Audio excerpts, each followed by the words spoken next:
guy. Driving how you look. Today we're gonna be working on a Chevy Silverado, I believe. From what this customer told me, I think it's probably gonna be like a head gasket failure at the worst. There's something about oil and water mixing out here in Mesquite, Texas today. It's pretty quiet out here.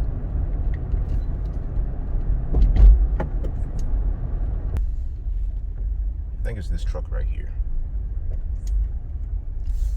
Yep, left the hood popped. That's like a 2006, 2007. I feel like they didn't really keep that body style that long.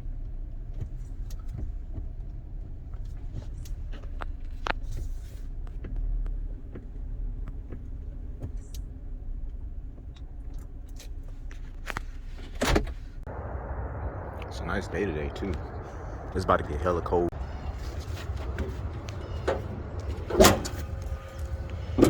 All right, let's see what's going on with this. First thing I noticed, they don't even have a dipstick for the oil. It's got a coolant leak somewhere around there, maybe around the heater core lines, or maybe there was one. Let's see if I can show you.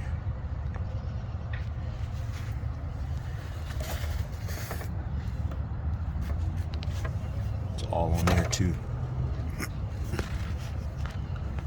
Chevys use that Dexcool coolant, the orange stuff. So when that leaks, it's pretty easy to find.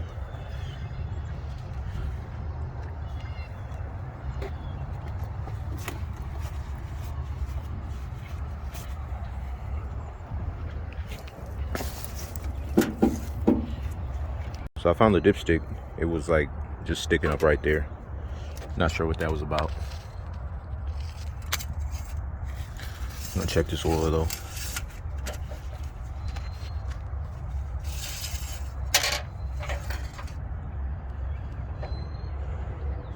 Okay, so looking, let me see if I can zoom in.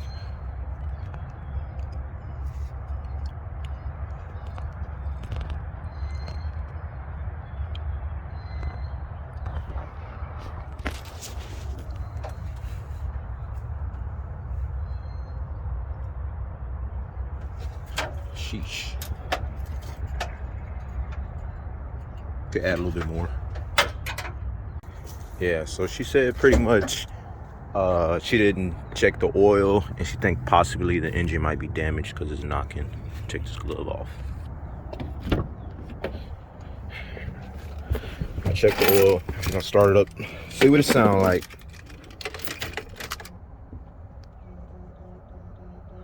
Was the battery dead? Seems like the battery might need a jump. Okay. No worries. How to jump a car. First you want to do with the dead car is hook up the positive cable first from the dead battery, and then the positive cable to this one of the working car, and then the negative, and then the negative. Wait a little minute, make sure they're on there solid. There we go. All right, let's see what we got.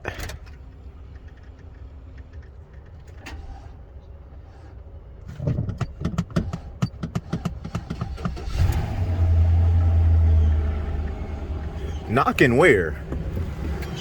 Where is it knocking? This engine sounds really good.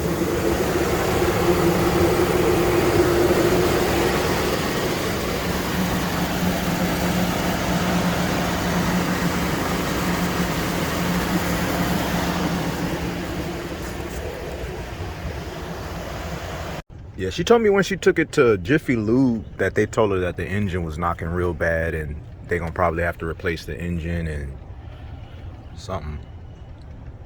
It sounded like some BS though. I checked the oil, it was a little low, added some more. That's what I always do before I diagnose any car, I check the oil. So I added some oil, and it sounds nice. Jumped it off, super smooth. Let me rev it up. No knocking. It sounds really good. It's a little smoke right there. It's from the oil that spilled.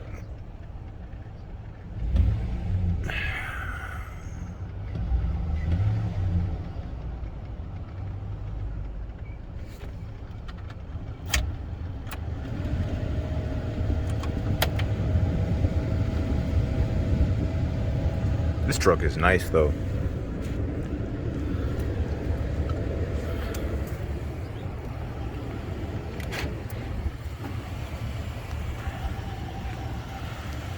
I like mine more though. So I think it has a head gasket tear where there's coolant escaping into the exhaust system. Because I don't see any leaks other than a lot of smoke coming out the tailpipe. And the coolant keeps getting low. And it also smells like burnt coolant. We're gonna take it for a drive. It's not overheating or anything.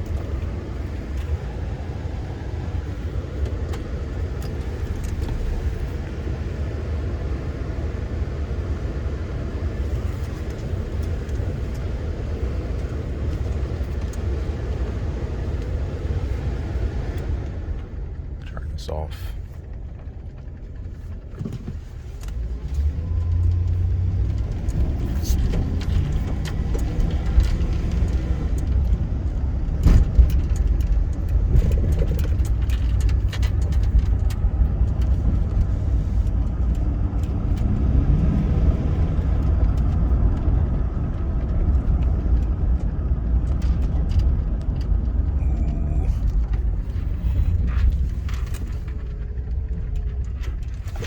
Let's just go this way.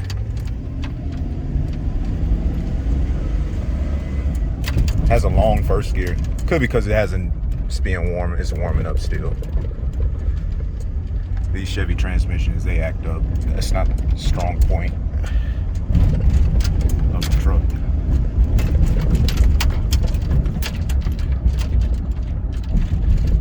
Definitely rides its age.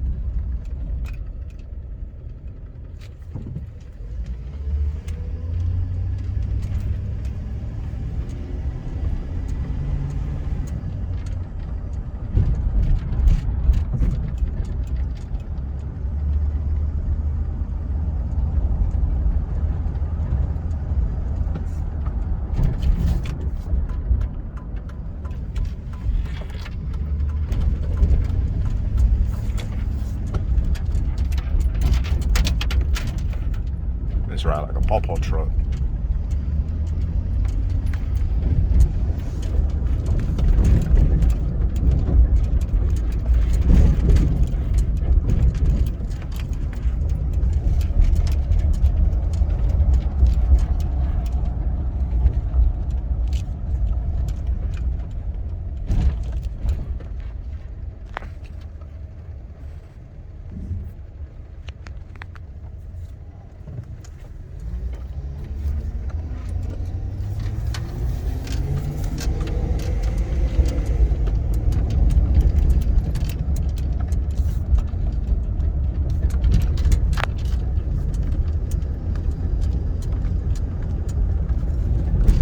Getting close to that bubbling point or to the 210 mark.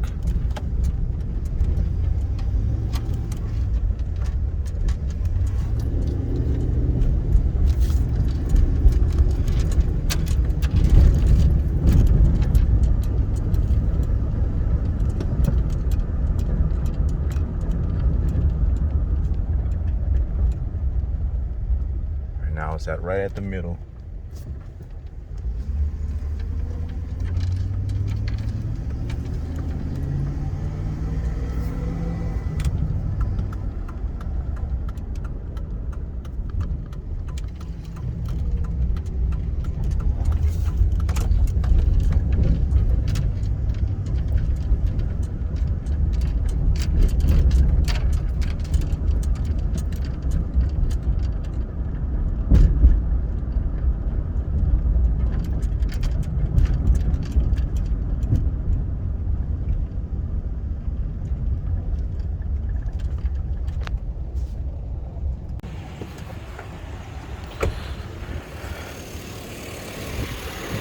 Another reason I really think it's the head gasket leaking, cooling through the exhaust is this hose is really hot to the touch.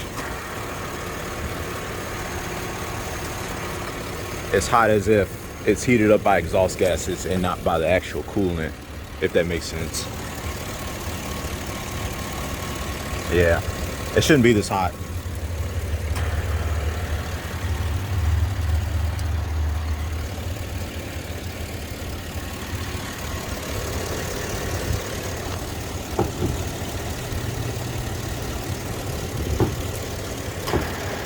After diagnosing that one, came to the conclusion that it had a torn head gasket, leaking coolant into the exhaust system.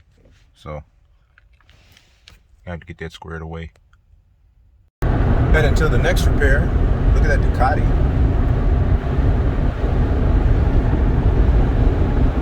He moving.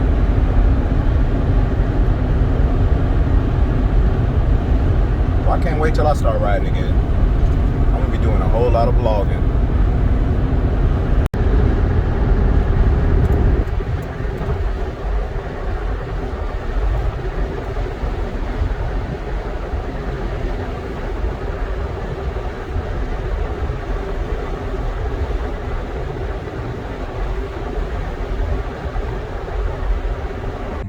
Oil change on a 4runner, just like this one. There you go, right there.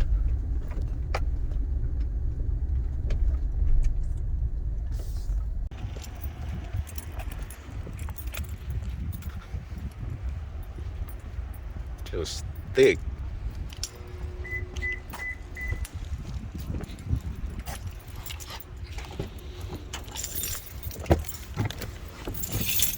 A limited push button start.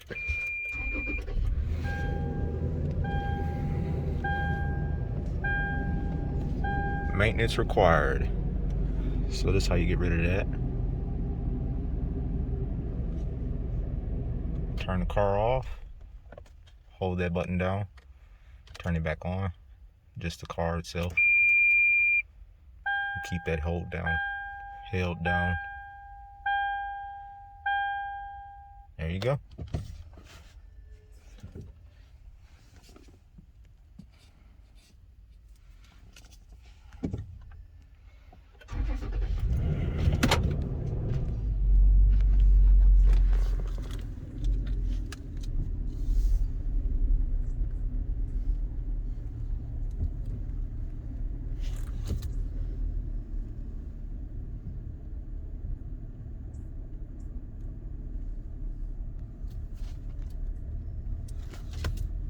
We're gonna do it over here.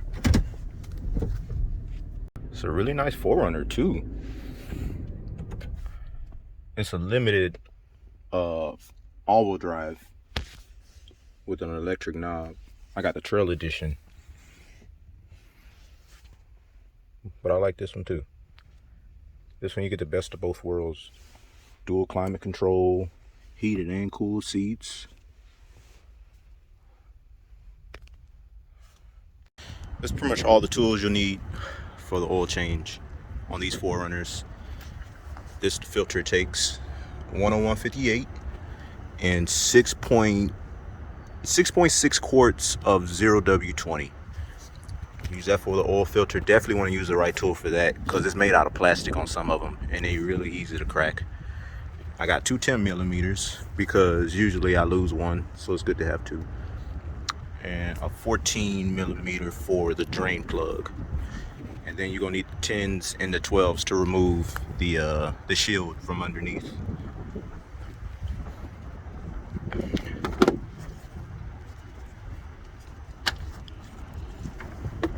It's windy today too. You don't really have to lift it, but it helps a little bit.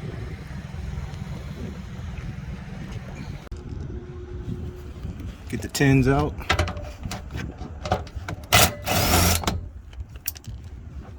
You go to the 12s.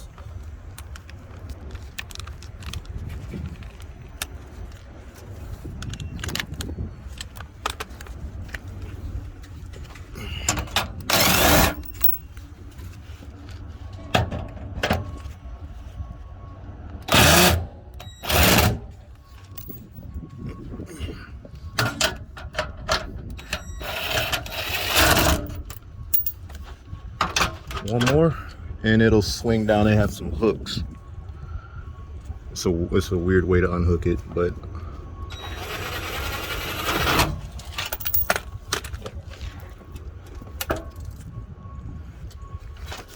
now we can access the oil filter.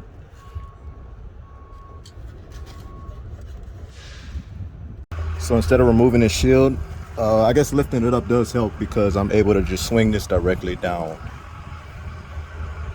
And it also blocks the wind from blowing when this oil starts draining.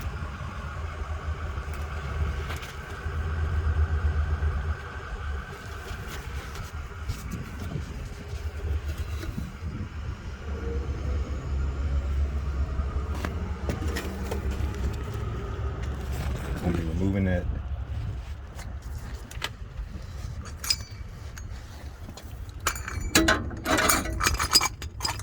Make sure these line up with the three little wings, and also they have this little clip right here. Just make sure that's not stopping it from turning when you get to turning it.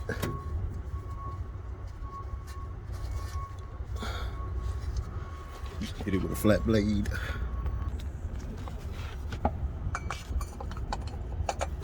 Just like that.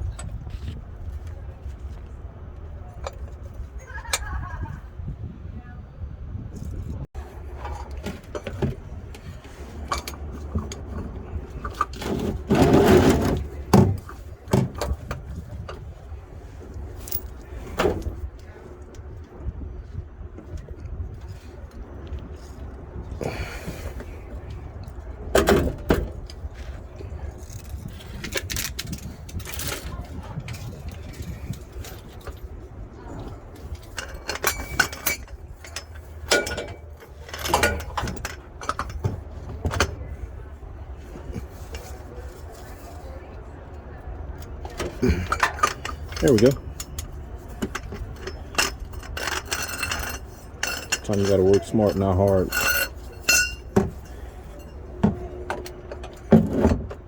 It's the new school. Yeah. A little patience and persistence.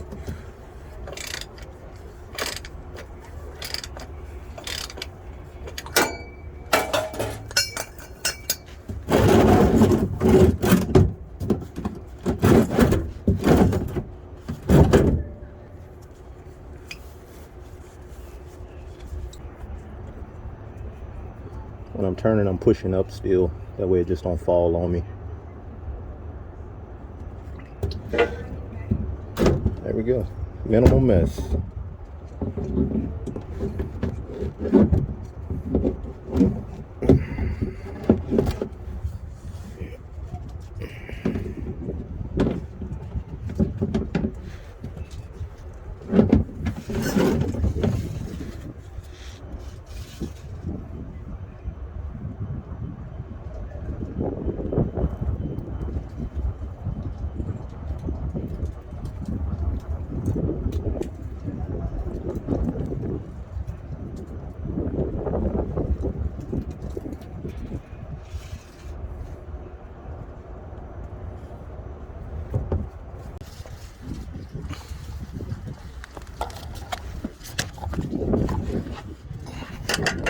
Screw it in by hand.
Put that shield back on.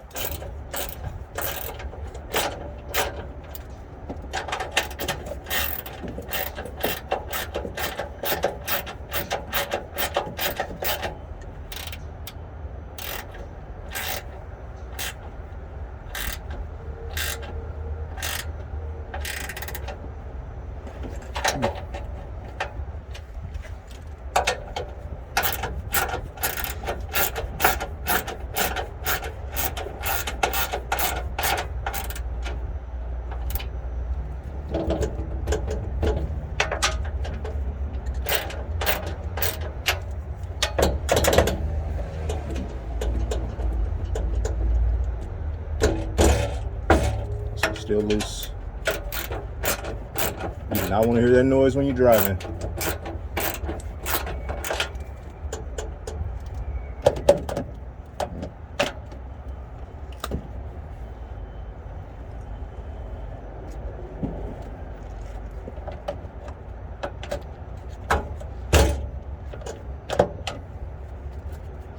That's good.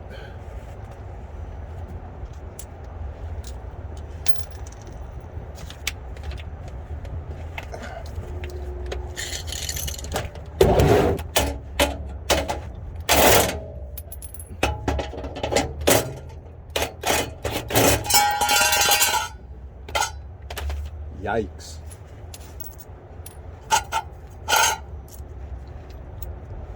Some nice undercarriage protection.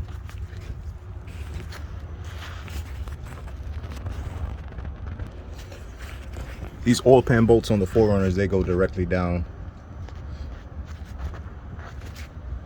It's a 14 millimeter.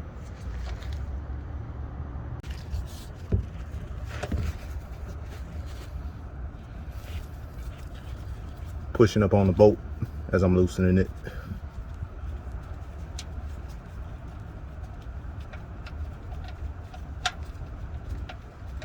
I was ready to come out.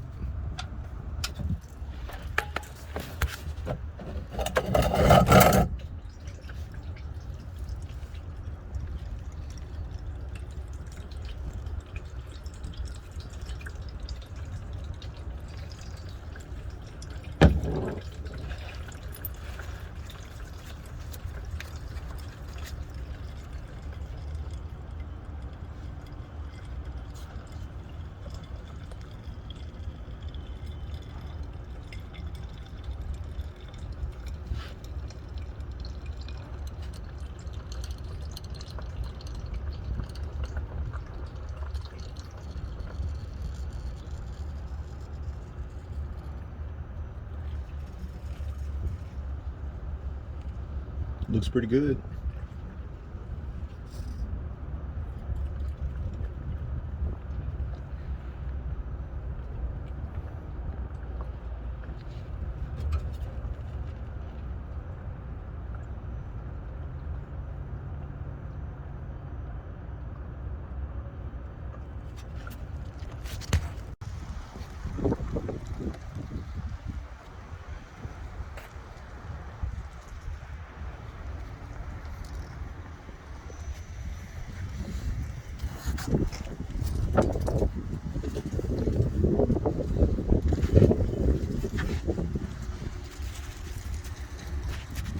It's a transfer case.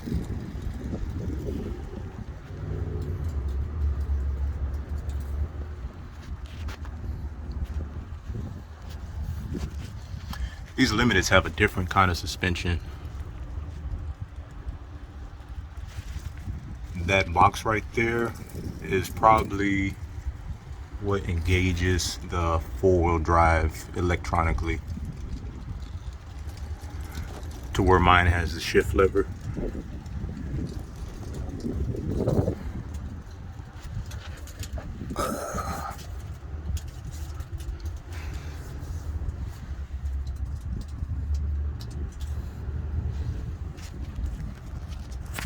Oil's finished draining too.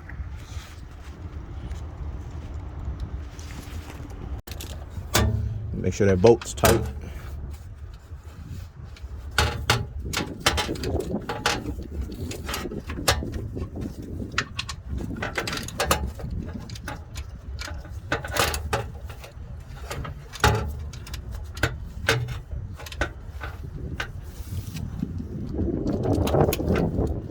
It's good.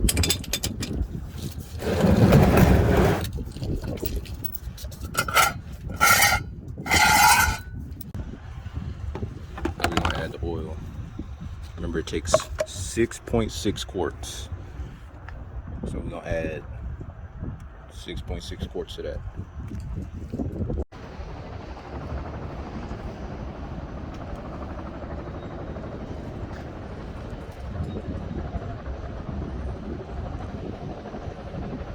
It's a mess back here.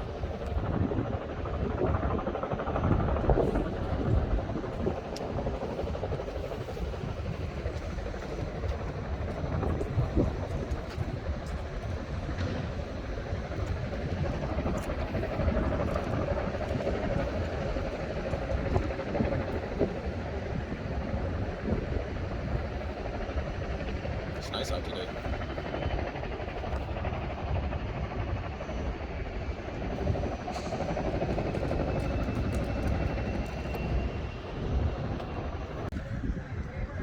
This makes the 0.6. Oh, I got you. That engine sauce. Girl, I'm telling you, when you need the oil change, call him. Good to go. Heading to the next repair. It's out there in Arlington. Probably be replacing the alternator on a Dodge.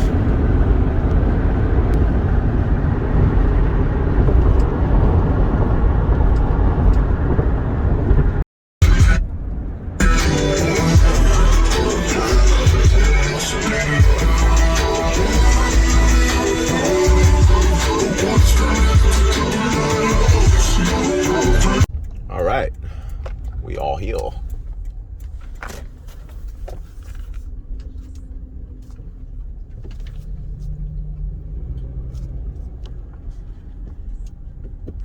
This old girl right here.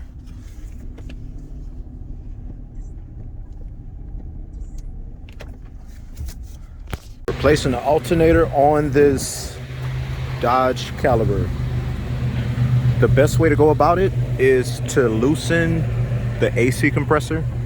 Loosen those bolts, but don't disconnect the line, and then you'll have access to the alternator. So you can take that out from the bottom, probably right through that space right there. Probably gonna have to take this tire up, take this tire off also, just for easier access. You may have to remove a pulley, an idler pulley, get it out the way to have access to the alternator bolt if it is in the way.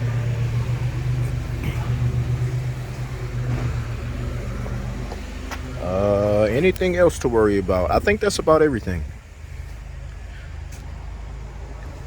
Some people, they do move this power steering pump out the way and they go about it that way, but I feel like it's much easier coming from the bottom. Yeah, so there's two ways to go about replacing this alternator. The way I'm gonna do it is taking it from the bottom, moving out the AC compressor. The other way you can do it is going through this side right here underneath this intake and just removing this power steering pulley and then removing the bracket. But to access those bolts to the bracket, you need an extension long enough to turn from here for something way over there. That just seems a little bit more complicated. So I'm gonna do the way I usually do it, because I can get it done in about an hour or maybe less. That's where we at so far.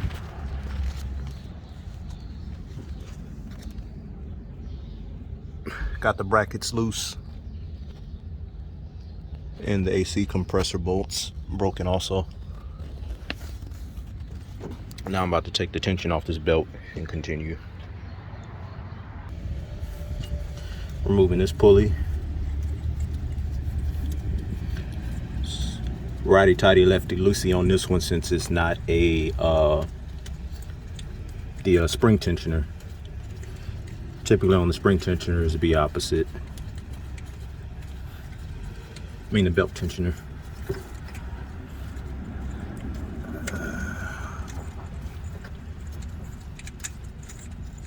There we go.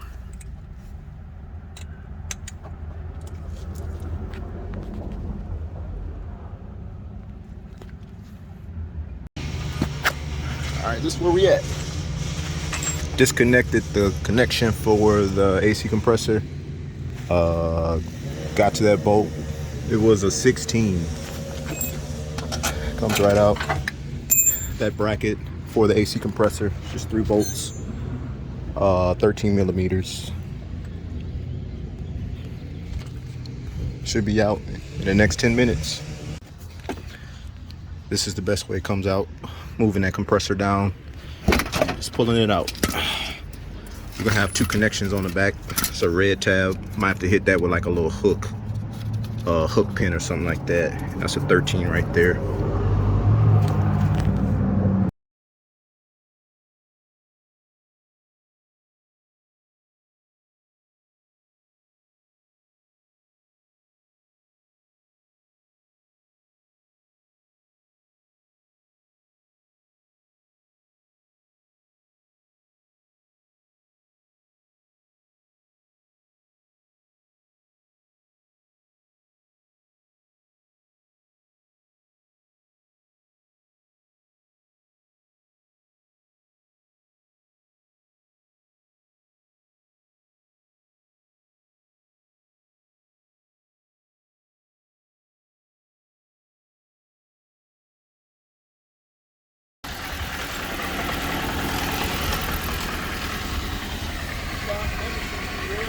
Sounds better, yeah? Yes, sir.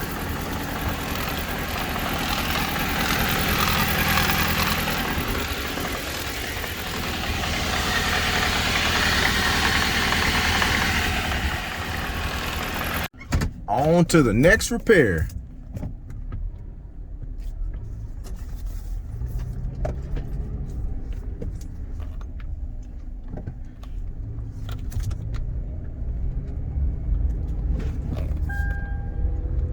That client, he just be happy to leave. Just get out and about. Glad I got it done. They have a snowstorm coming in a couple days. I definitely was trying to get it done before that came rolling in, just in case they needed to get somewhere.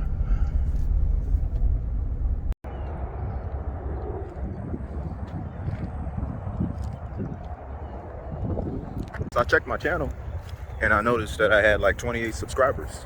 So this is me celebrating my 28th subscriber. I appreciate y'all, you know. I'm at a park, just walking. In between repairs. My next repair ain't until like an hour and some change. It's nice though, it's about to get cold.